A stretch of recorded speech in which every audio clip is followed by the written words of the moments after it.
Peace and blessings. Alafia.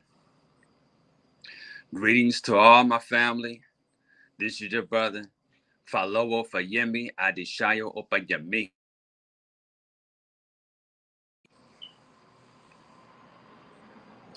Today, I'd like to invite you and thank you for showing up to check out this wonderful part of the Science of the Orisha series, where we will talk about Eshu.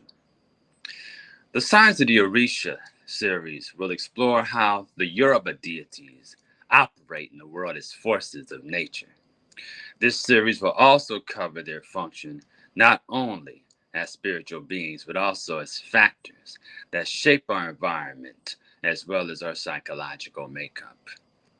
More importantly, we will examine how the Orishas are here to guide us, as well as how we strive to fulfill our destiny, how they're here to guide us on that path. Okay? This will help us understand our place in the universe, and not to mention how the universe itself operates. The Orishas are aspects of the divine. Olodumare says, "You will know me through my Orishas." So may you have a beautiful journey as you explore the many, as you get to know the one. Ashe. Eshu, the spirit of choice, communication, and transformation. Modu by Eshu. Ibashe by Eshu. We give thanks and praise to the divine messenger, the opener of the way. Eshu is the main Orisha that we must work with to connect with the other Orishas. His colors are black and red, or black and white. Sometimes they're black, red, and white, depending on the tradition or the road of Eshu that you're working with. Eshu loves palm oil, toasted corn, popcorn, cigars, coconuts, smoked rat, fish, and so forth. Possum, if you know, just to name a few. His power spots are at the crossroads and doorways. Ants, rats, rodents, these are some of the animals that are associated with Baba Eshu, and all games of chance are ruled by Baba Eshu. Eshu is one of the 400 plus one. Notice I said plus one primordial beings called Irumale. There's always a plus one because there's always room for growth, expansion, and new expression. And in this case, Eshu would be that plus one. It cannot be stressed enough that we come to Earth to learn about the one by exploring the many. Eshu echoes this, and some would say Eshu has 21 roads, others would say 121 roads, but in the system of Ifa, Eshu expresses himself through the 256 different variations or patterns in what we call the Odu Ifa or the Odu. Good afternoon, Sherry Reed. Sherry Reed L. Peace and blessings. Alafia. Hotep. Now, the patterns in which I just mentioned, they are the patterns utilized by the diviner when on the mat with a client or a seeker. Some examples or different aspects of Eshu are Eshu Odara. This Eshu is associated with Ifa, and this is the Eshu of divine transformation. All the other Eshus are connected to Eshu Odara. In fact, some say that all the Eshus are born from Eshu Odara. Now, this is the Eshu of transformation, and it's understood that it's connected when you first get Ifa. If you receive Ifa or you work with Ifa, that's the Eshu that you'll get. And there's other Eshus, right? Like, for instance, Eshu Odara, who I just mentioned.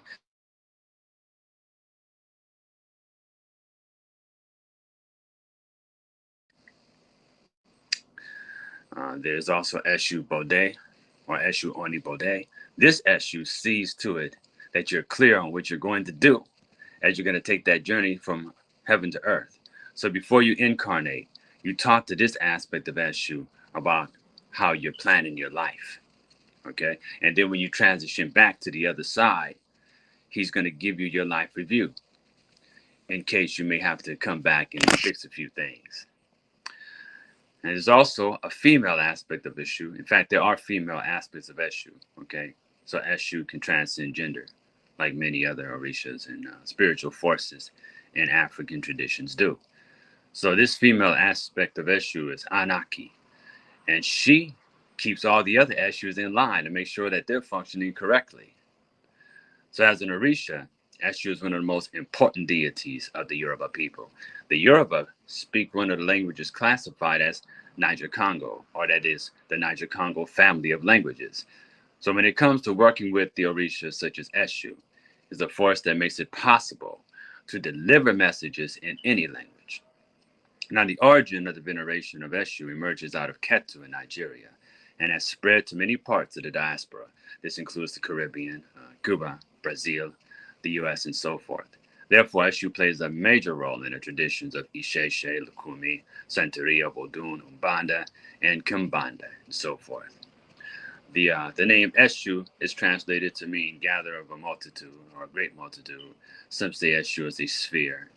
Yet in all irony, it is Eshu that gives us the discernment to tell one thing from the other and gives us the definitions of a thing. Eshu is the divine messenger that travels between a Koli Arun and a Koli Aye, that is, heaven and earth. And it's Eshu who takes our words and makes them understandable to all the other Orishas. Orishas are divine forces of nature, in which each and every one of us have at least two as our guardians to guide us throughout our lives. Now, Eshu can make our words make sense as he gives power to take away as well as give to our words. In other words, meanings. He can make your words come out as confusing, or he can make your words come out straight up so that it's understood, which is why we want to constantly be close to Eshu. Eshu is a trickster and a prankster, constantly playing tricks and challenging the human intellect. And Eshu is said to even have tricked Ifa out of the secrets of divination. And Eshu shows us that our very intellect can constantly work against us if we allow ego to get involved. And at the same time, Eshu presents us with options as the keeper of the crossroads. So he's constantly presenting options to us. So we're challenged to make decisions as we go through life.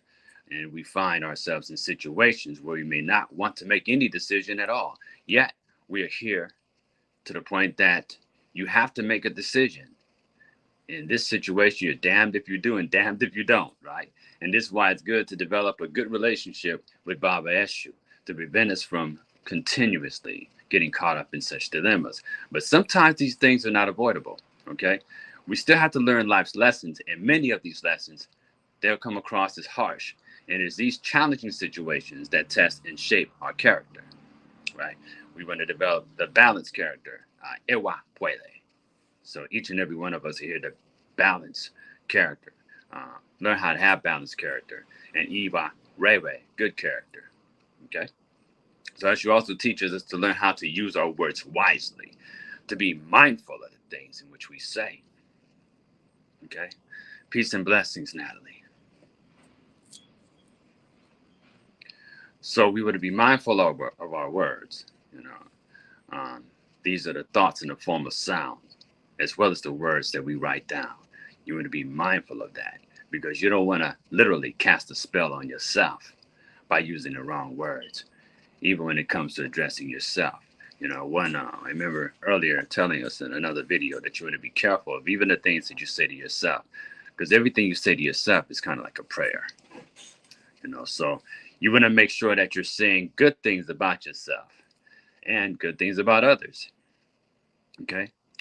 So it must be understood that words are segregating by nature. And if one relies solely on their intellect, then these very words can work against us. And one of the most popular names recognized as Eshu is Eshu Alegba. Now, Alegba is said to be the owner of vital power. This is because Eshu is power and must be appreciated and approached as such if you wish to partake in such power. And it's said that those who befriend Eshu can have anything they desire. Eshu is clever, yet Alegba is wise. Eshu and Alegba are the same being, okay? So for some reason, people differentiate Eshu and Alegba as if they're two completely separate beings. But no, Alegba is an aspect of Eshu. In fact, some would say that Eshu and Olegba are interchangeable. It just depends on the school of thought in which you're a part of. I'm not here to fight or argue or agree or disagree, but I think it's according to your journey how Eshu is going to guide you to see that particular thing. Eshu is contradiction, as well as the divine paradox. So you will see many contradictions in life, you see. But one of the things is our job to do is to continue to move and make discoveries. Because one thing may appear to be a contradiction, and then later on, it makes sense when you see where it falls into place in the grand scheme of things, according to your life journey and how Spirit wishes to educate you. So the best way to define a paradox, right? Because contradiction and paradox, these are connected to Eshu. The best way to define a paradox is a phenomenal truth that appears to be made up of contradictions. So a paradox can be a statement that is both true and false at the same time, or something that appears as a solid truth, yet leads to some type of contradictory conclusion. Eshu is said to be both the youngest and the oldest. It's also said that Eshu is so big that he fits inside of a walnut. Yet Eshu also gives us a clue to the nature of the universe. We understand the idea of fractals, and that the universe itself is made up of larger parts that break down into self-similar parts, which fits into the theory of the holographic universe. And not to mention, Eshu has the ability to move between dimensions, and he can travel throughout the multiverse in no time. Eshu can be in multiple places at once. Now, in quantum physics, we learn that subatomic particles and atoms can exist in multiple places at once. This is called quantum superposition. What's interesting is that this phenomena only takes place when the particles are being observed, okay? Kind of like how Eshu operates. So when Eshu comes to Earth, he became an Orisha. The Orishas are somewhat like angelic beings. They are the forces of nature that governs creation in our world. Now, going a little bit further from what I said earlier, it said that Eshu has 21 roles, but in fact, he shows up with different attributes in all 256 of the patterns, which are the stories of existence known as Odu. And these patterns, which once again are utilized by the diviner who is casting for the individual, are also looking into circumstances of the nature of this person's life. Also, these patterns of nature are the codes of information found throughout our holographic universe. Yet there is not one situation where you will not find Eshu lurking around the corner. Even though he may have what appears to be a very playful nature, his lessons can be quite serious. And when it comes to ritual, we often utilize his numbers, which are 3, 7, and 21. Okay? So once you summon Eshu, and once you connect with Eshu, he's going to teach you. Eshu is definitely a master teacher. Okay? It's a beautiful Orisha, and he's very playful. He'll come to you in dreams. When I first connected with Eshu, he came to me in dreams all the time. Sometimes we would talk, we have conversations. Sometimes he'll split himself up to show that he has a male and a female aspect and everything else. Quite surreal. Then I started seeing his colors everywhere. Run into people that would say the weirdest things, and then I think about it and say, wow, that makes sense. So, offerings to Eshu. First of all, devotees often put his paraphernalia behind the door, right, where he takes the form of a leg and protects the home. He's often given candy, toasted corn, cola nuts, fish, possum, and rat, along with cigars, right? He likes whistles, he likes toys, just to name a few. Deck of cards, dice, all that. Keys, like 3 keys representing his ability to open and close doors. He can be received in the form of a semen head with cowrie shells for eyes, ears, nose, and a mouth, or a stone found in nature, or like in a river, so forth, hence Eshu. And sometimes a coconut is often used for those who have not been initiated. Now, one of his favorite sacrificial animals is the goat. Okay, Eshu is often received with other Orishas. These Orishas are Olokun, Ochosi. Okay, these are the warriors, Olokun and Ochosi. These 3 make up the warriors often received when someone is first entering in to take their journey into this path of initiation. Now, their job is to protect the devotee from harm coming from circumstances or other people. But also, Eshu opens the door for communication, Ogun clears the path, and Ochosi hits the target with swiftness. So these three warriors not only protect us, but they also increase the power of our focus and intent. But we will talk more about the warriors in another video. But speaking of such, every Orisha is connected to their own form of Eshu. Rather, it's Eshu Laroye for Oshun, Eshu Oke for Obatala. For example, Ifa himself relies heavily on Eshu Odara. In order to work Ifa, you need to have Eshu Odara. So Eshu is the divine messenger as well as the Orisha that opens and closes the way. And the Orishas are spiritual forces who are the emissaries of the supreme being known as Olodumare. And Olodumare breaks down to mean the owner of the everlasting patterns of existence, constantly moving forward. Olodumare bestowed upon Eshu the honor of being his messenger, his and her messenger. Olodumare is a male and a female, okay? Not just a male, but a female, okay, as well. Unlike most of your Western religions where they see God as a male, Africa always had a balance of how they seen the supreme being as a he, a she, and an it as well. So, although the Mari bestows his honor of Eshu being his messenger, and it's Eshu that makes it possible to communicate with the other Orishas. So you need Eshu if you're going to talk to other Orishas. Because not only is he the master of all languages, Eshu converts human language into the language of the Orishas. Also makes us gives us permission to have a direct connection with cosmic forces that maintain creation. And Eshu gives us the ability to communicate with the cosmic forces that are spiritual beings operating as the intelligences behind the forces of nature. In African traditions, you're going to see that indigenous African traditions believe that everything has a spirit around it. So let's say you're connecting with a rock. You can actually talk to the spirit of the rock. You can talk to the spirit of your car. You can talk to the spirit of your phone and the spirit of your computer, as well as the spirit within everyone else. So everything is pervaded by spirits.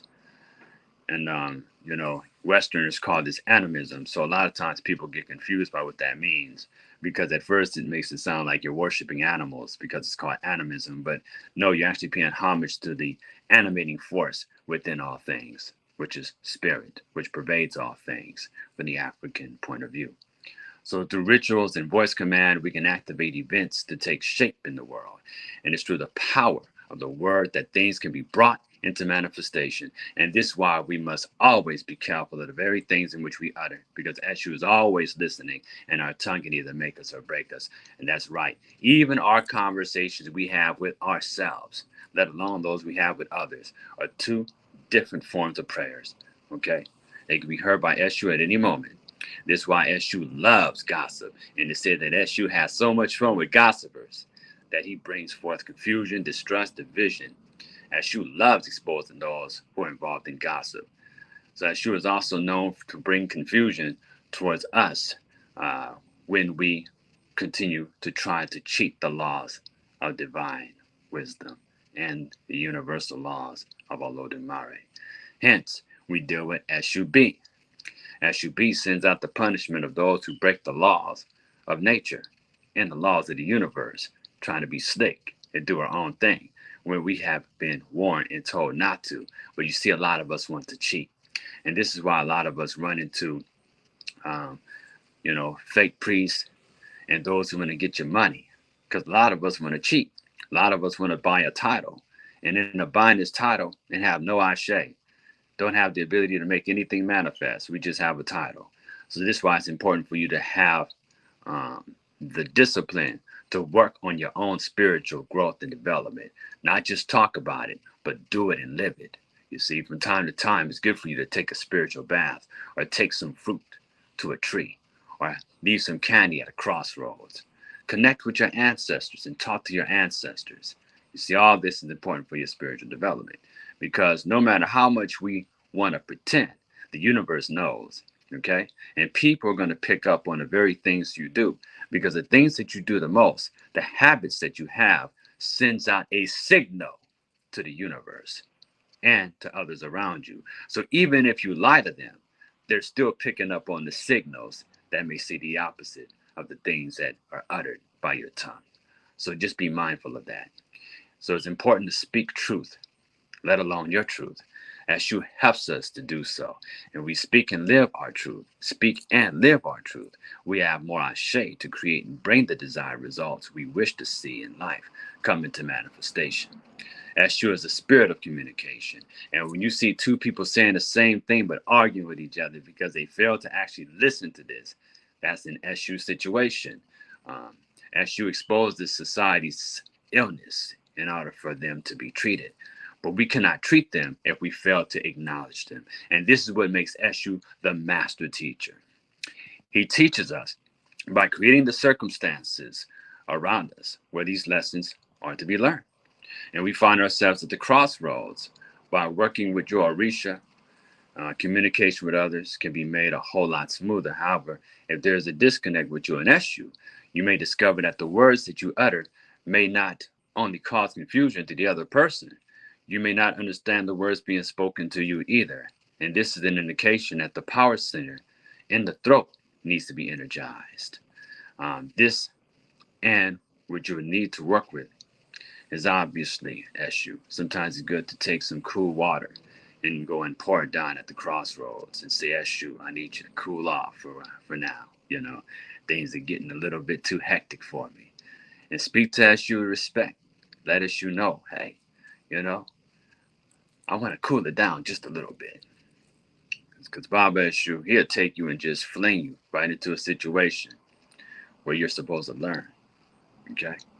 You know, remember, Olodumare through the Orishas, they're not going to put anything on you in which your spirit cannot bear. Right? You just have to be open to let people as well as the universe know that you need help. Sometimes all you got to do is ask. So it takes a balanced mind to be able to see both sides of an argument and understand that both parties could actually be correct from their own perspective. And from the Lukumi perspective, the form of Eshu, that is a Legba, is known to have been tamed by the energies of Obatala and can actually live inside of one's house without bringing chaos into the mix.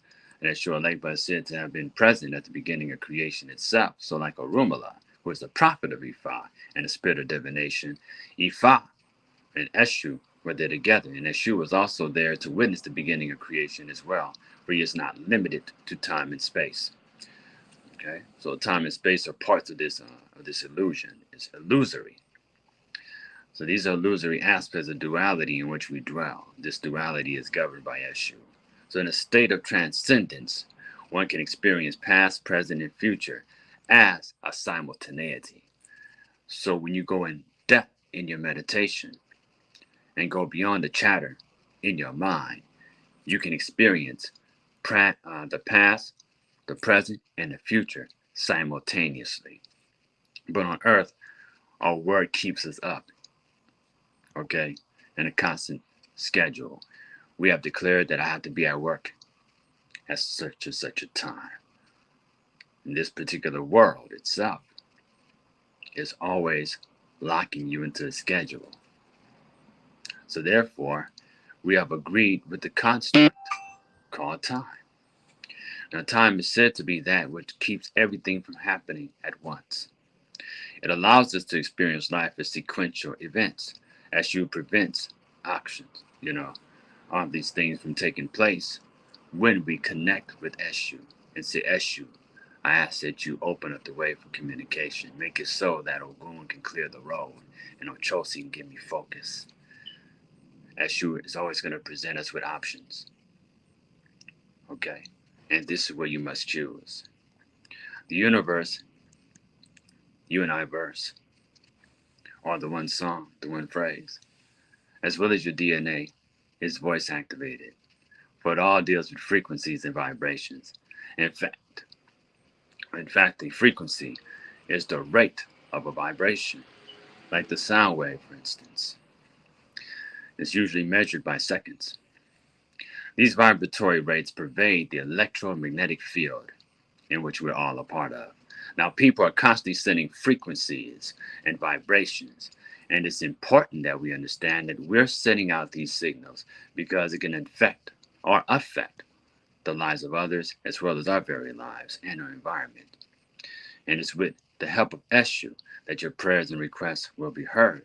This is because of the ability to take your words and deliver the frequencies and vibrations based on the intent of the words being uttered. Now, Eshu intensifies this ability, and Eshu makes it so that we can actually talk to any force in the universe as long as Eshu is appeased. Eshu takes our messages to the heavenly realm. Okay, so continue to work with Eshu.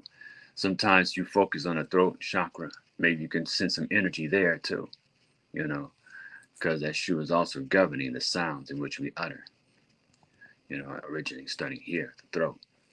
Eshu also travels through the wind, so there's a connection with Oya. So Eshu is the divine messenger. Not only does he have the ability to travel between time and space, but also dwell in that place between time and space. Eshu is also called Alegba, the conglomeration of Eleagba, meaning power, strength. In this regard, Alegba is the owner of power. In fact, Eshu made sure all the other divinities are on task. And in this way, the universe continues to function properly because of Eshu, the trickster that may stick to an extent. But when you call Eshu a trickster, keep in mind that we're not talking about the devil or so forth. Okay, unlike the devil, people commonly know as the devil to be a trickster in the West. But it's not so much because Eshu wants to take your soul to hell or none of that. But it's an attempt to get you to stay, on the course. Not stay with the devil for eternity, where you're going to be burning forever, and it's so hot that you just keep burning, but you just don't burn up. We're talking about a being that plays tricks to get you to see the error of your ways. Okay, you want to go this way? Okay. Does it look safe? Oh, you want to play? All right, well, we'll go there together. In fact, I'll encourage you to go there. Now, you were told not to go there for various reasons, but let's go. Then you get gaffled, and then there's nobody else to blame but you, because you were presented with warnings and signs that you didn't pay attention to. But Eshu always presents us with choices. It is up to us to make the right choice. But at times we suffer when part of us know that we're making the wrong choice, but we do it anyway. Eshu will often go along with us until we run into a brick wall. Then Eshu comes about to teach you the lesson. And this is why we say that these lessons come across as harsh, but they're necessary. So in reality, Eshu allows us to trick ourselves when we do things that don't align with our destiny. So I say once again, he is not the devil as described in Abrahamic faith. Eshu is the keeper of doors and roads as well as the crossroads, and he presents us with options and can open the doors to other possibilities with different outcomes within a conundrum of realities and dimensions. The streets and crossroads are known to be the dwelling places of Eshu, and they're like the neural links in the form of the streets.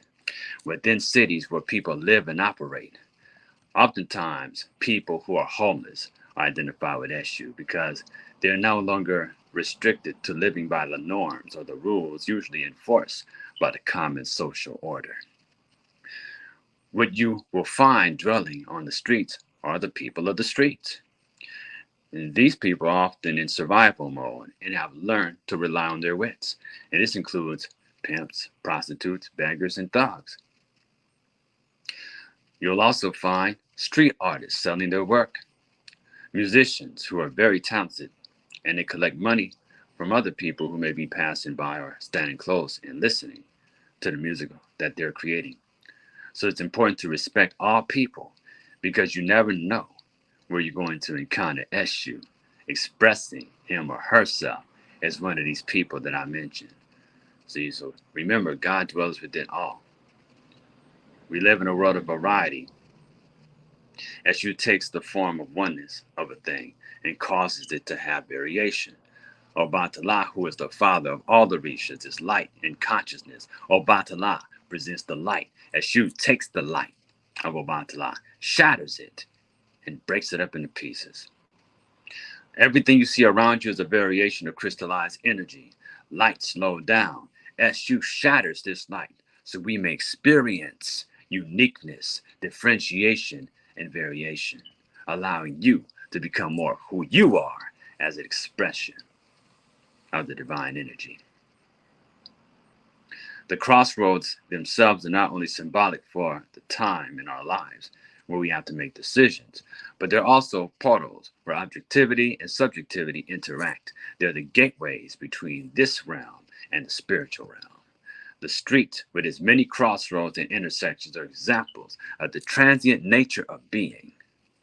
Eshu, in the form of Odara, is transformation. For to be is to be in a perpetual state of becoming, including coming to the stage of the ultimate transition we call death. Yes, there is a form of Eshu, Eshu Oni Bode, that deals with our coming and going in our earthly existence. And Eshu is said that before we journey to earth, we go over our life.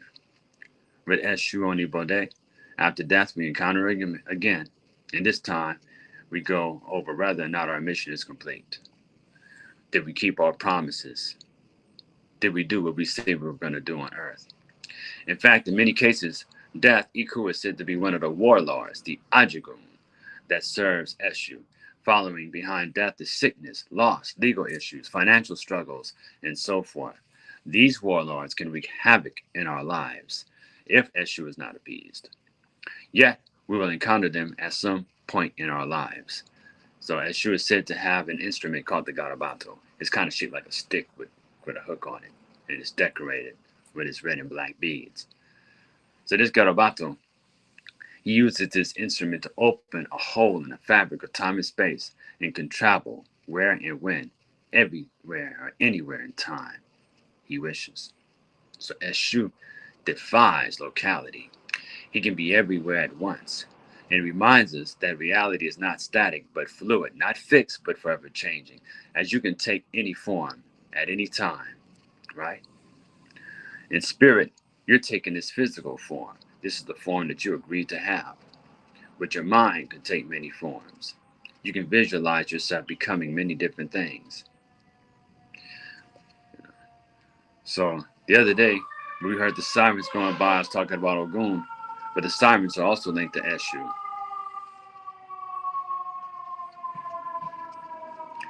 I'm gonna let this siren go down a little bit. All right, there we go.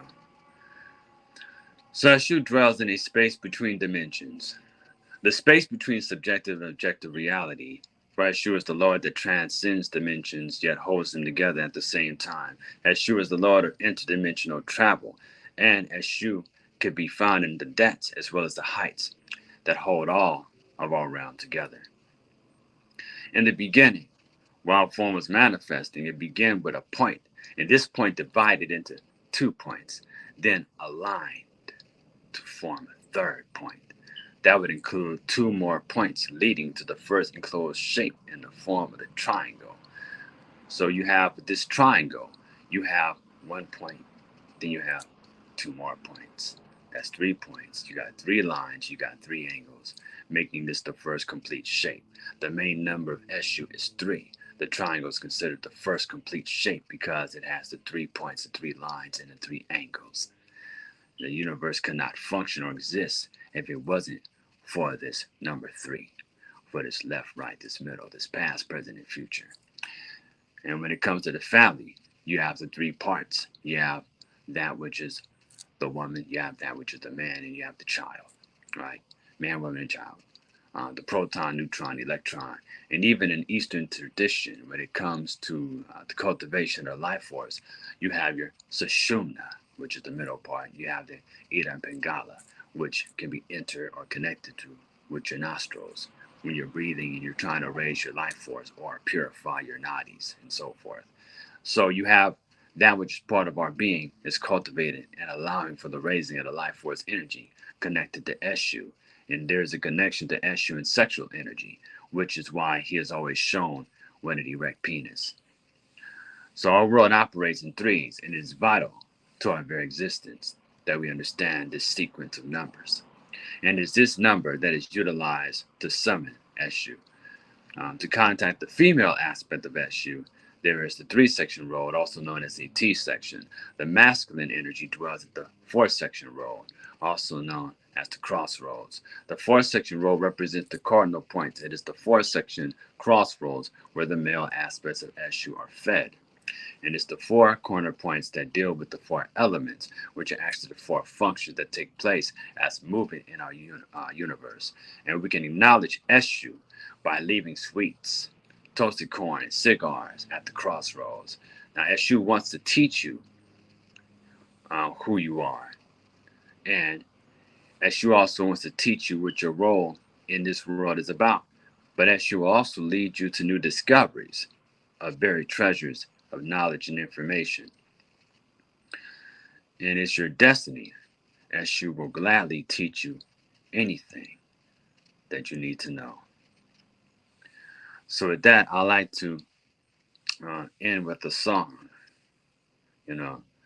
Usually I, leave a song for people to sing. I love singing to the Orishas. It's a beautiful thing. This first one goes homage, homage, homage. We pay respect to Eshu. A child would not reject homage to the elders. Open up the way. Okay, so homage, make way. I pay my respect. A child will not reject homage to the elders. Open the way. That's the meaning of this song, and it goes like this. Ibarago mojubara. Ibarago ago mojubara. O more koni ko ibarago ago mojubara legba shulona. And then there's another part of it. It goes Eshuo elegbarae. Eshuo elegbarae. Elegbarago for everybody. Elegbarago. Okay. So when you pay homage to Eshu, he loves it when you sing to him. He loves it when you acknowledge him through creative means. So we're going to sing it together. Ibarago mojuba. Ibago ago mojuba. O mode koni ko ibarago ago mojuba. Elegba eshulona. Homage, make way, I pay respect. A child will not reject homage to the elders. Open up the way. Got it? Then you go with the other part. Eshuo elegbarae. Eshuo elegbarae. Elegbarago paribare. Elegbarago. You got it? So you can sing it together. You can sing it whenever you want to talk to people about Eshu, if you want to get together, or you want to sing at your altar, right? Now remember, we don't really have altars when it comes to Eshu or the Orishas. You have pots. But if you're not initiated, you can actually set up places, focus. You can, I don't see anything wrong with acknowledging the Orishas. I don't see anything wrong with acknowledging, the force of nature and the forces of the universe, okay? So that last part too is I put my head to the ground to make way for a legba. So let's do it one more time. Ibarago mojuba. Ibarago ago mojubara. O more koni ko ibarago ago mojubare. Elegba eshulona. Eshuo elegbarae. Eshuo elegbarae. Elegbarago for everybody. Elegbarago. So that last part, I put my head to the ground to make way. So make way, Baba Eshu. You're humbling yourself to Eshu. But I'm going to tell you something. When you go to a place where you are connecting with a shrine to Eshu, do not salute on your knees. Stay off your knees in front of Eshu. Okay? You can prostrate, or you can put your face to the ground, but never on your knees. This drives Eshu wild. All right, so just a little bit of something in case you find yourself paying homage to Eshu. If you go to someone who is a Orisha, priest or priestess, or a Babalao, and you are told to greet the shrine. So For anyone who have questions about Orishas, about your path, about your destiny, feel free to contact me with the information that's going across the screen right now at keprapata@gmail.com. And you can also call me at 206-960-7999. Be sure to text me, though, okay? And I'll get back with you at an appropriate time. Another thing, too, I also have a YouTube channel as well. It's Keprapata for those who are interested in more of my work. Now, we have more to come on this particular series with Karmic Dynasty. Eshu and the pitchfork. The pitchfork is a three-pronged instrument, okay? Represents the number 3. Now, when you get more into the Kambanda aspect of Eshu, and we're going to do a video. In fact, we're going to have a special video on that aspect of Eshu because it opens into a whole nother dimension that deals with the aspect of Eshu in Kambanda. A lot of times he is shown holding a pitchfork, right? So the male aspect of Eshu holds a pitchfork that is square shaped. The female, which is like the Palmbajera in that tradition, she holds a pitchfork that is round, or she is identified with a round pitchfork.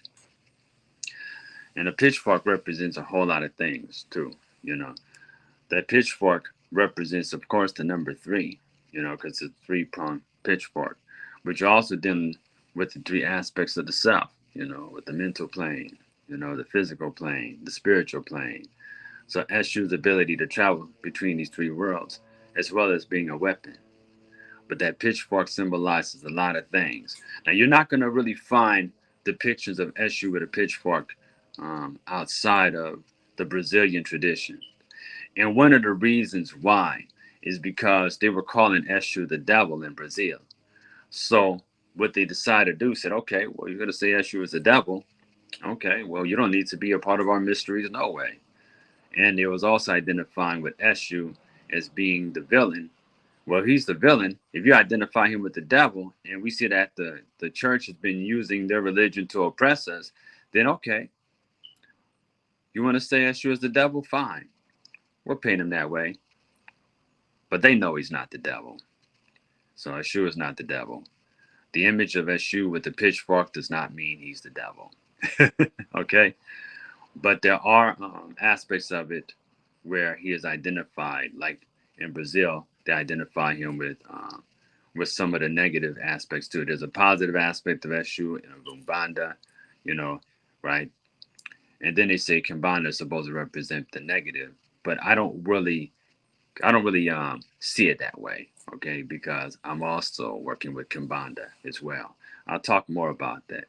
And there's different aspects of Eshu in the Kimbanda tradition. For instance, these Eshus are identified with ancestral beings more than they are identified with the Orisha, right? So it is believed that, let's say a person passes away after they've lived a challenging life, they may have the opportunity to be an Eshu or a Pombajera and help the living. So these Eshu beings in the Brazilian traditions are groups of spirits, okay? So the Eshus and Pombajera spirits are different than the Eshu Orisha. And some say in Umbanda, there's the Pombajera Orisha. They've identified that in Brazil. So Pombajera is more of a modification of what started out as a Congo spirit. Actually, in the Congo, it came from Bombajera, right? Which is the crossroads. So they identified that aspect as female. Okay, so we're going to talk about the Kimbanda. It's a very fascinating topic, of how they developed this new way of connecting with Eshu and identifying ancestral lines of spirits with the different dimensions of Eshu, in which they have 7 different nations, and categories of these beings and how they operate, and how you will have a connection. If you have a connection with Eshu and Pombajera, then you may have like the line of souls, right? The line of the cross, the line of the beach, the line of the cemetery, and so forth. And there's ways in which you could discover which Eshu and Pombajera has been guiding you. And it turns out that these Eshus and Palmageras are often ancestral beings. Like when I found out who my Eshu and Palmagera was, I discovered that they were connected to the very same things in which I've been doing all my life. My Eshu, he likes astronomy, he likes science, he likes physics, he likes alchemy, he's into tarot cards, um, and he's into stones. So my Eshu is called Eshu Sete Pedrinas. And then my Palmagera, she is her name is Palmagera Sete Sayas. Okay, so Eshu Sete Padrinas is Eshu of the seven little stones, and then my Palmagera is Palmagera of the seven skirts. And her energy is very similar to like a cross between Yemoja and Oshun. She likes perfume, and she also likes to help people who may have some psychological damage or psychological challenges. She brings comfort and peace to people who have been damaged psychologically. And she also helps to return people back into a loving relationship. The same with my Eshu. My Eshus deal with love and returning people back to loving relationships if those relationships were destroyed for no good reason. Okay, so that's just a few details. But I want to do another video where I talk more about the Kambanda aspects of Eshu and Palmagera, because it's a pretty new tradition. Kambanda, though, originates with an Angolan Bantu word, meaning priest shaman or priest healer. Okay, so this particular word goes back to Central Africa in the Congo and Angola region. So they would go into a trance-like state, summon a spirit, and they work with the instructions of that spirit to help a person heal and to overcome an ailment. So does that sound like the devil to you? But the Eshu and Palmagera spirits, the Eshu spirits were connected with the Yoruba, of course. The first people to actually come to Brazil, and I argue to the diaspora that were brought from Africa by force, actually came from the Congo and Angola. Okay, the Yorubas actually came later. So at first, they dealt with spirits that came from that area. But as time went on, and they had converted to Christianity, either willingly or by force, what ended up happening is that knowledge, a lot of that knowledge was lost. So later, when the Yorubas came, they still wanted to identify with something other than what they saw as an oppressive colonial way of life.